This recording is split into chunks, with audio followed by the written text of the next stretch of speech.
First of all, I would like to start by thanking the Zanata Foundation for honoring me with the Young Women in Public Affairs Award. I've been asked to speak to you all today and share my story. Many say it's a story of triumph and courage, but I believe it is a journey of how I found my voice. So here it begins. A few years ago, my world crashed in around me. In January of 2010, I was informed my mother had been sexually assaulted. This was followed by the discovery that I had lumps in both my breasts and would need surgery to remove them. Not long after the surgery, I was out running one night and a man pulled up beside me in a van and pointed a gun at me. A few weeks later, I learned my estranged father had passed away. Suddenly, the world had become a very scary place. For some reason, I felt responsible, like I had brought it on myself. I became worried and anxious all the time. The stress began to take its toll on me both mentally and physically. In February of 2011, I was admitted to BC Children's Hospital weighing 90 pounds at 5'8". I was forced to leave everything I loved. I had to stay in the hospital for what ended up to be a 12-week stay. My diagnosis, generalized anxiety disorder and post-traumatic stress disorder. After 3 long months in the hospital, I returned home convinced that everything was finally going to be okay. However, I quickly realized that more challenges lie ahead of me. Not only had all my friends moved on, but I was now the target of bullying. I ate lunch alone, my locker was blocked from accessing, and I was a victim of profane prank phone calls. Nothing was harder than returning to school and still feeling alone. But there was a silver lining. In order to feel like I mattered and wasn't invisible, I decided to step out of my comfort zone and take some risks, meet some friends, and maybe make a little meaning in the chaos. I made the decision to join all of my school clubs. In grade 11, I became co-president of my school's Me to We club. In less than a year, our small group of over 20 students raised $11,000 to build a school in India. This was the community's first ever school. I believe that education is the only way to help lift people out of poverty.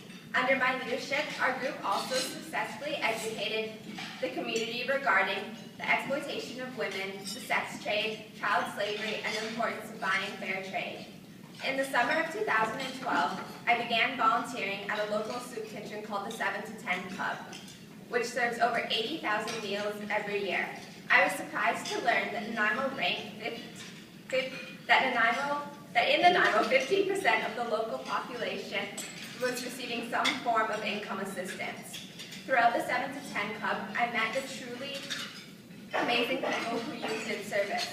I realized how judged, misunderstood, and marginalized this segment of the population was. After being hospitalized with PTSD and GAD, I was too misunderstood, judged, and treated differently. The 7 to 10 Club opened my eyes to the fact that many of the people who frequent the soup kitchen weren't that different from me. Many were dealing with mental health conditions, others had faced hardships when they least expected it. When returning to school in September, I noticed many of my peers were struggling with hunger. This motivated me to create a breakfast program within my school. I arranged community donations, and I served 50 bagels per day to meet the need of the hunger in my school. All of these experiences ultimately drove me to the creation of my not-for-profit organization, STAND, driven by the need for social change. Each person involved in STAND believes that if we stand up, stand together, and stand strong, we can affect change. STAND's mission is to provide support to Canadians living below the poverty line, to correct the stereotypes associated with mental health, poverty, and homelessness, and to ensure that individuals in these circumstances know that they are no longer alone. STAND's vision for the future is a Canada where homelessness and poverty are no longer an issue, and mental illness is not seen as a negative.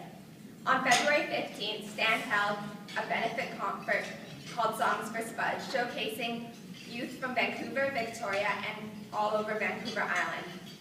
Our goal for this event was to raise $600, but in the end, we surpassed our expectations by raising an incredible $16,000. All of the proceeds will go towards the Potato Project, an initiative that will feed over 150 of Nanaimo's hungry.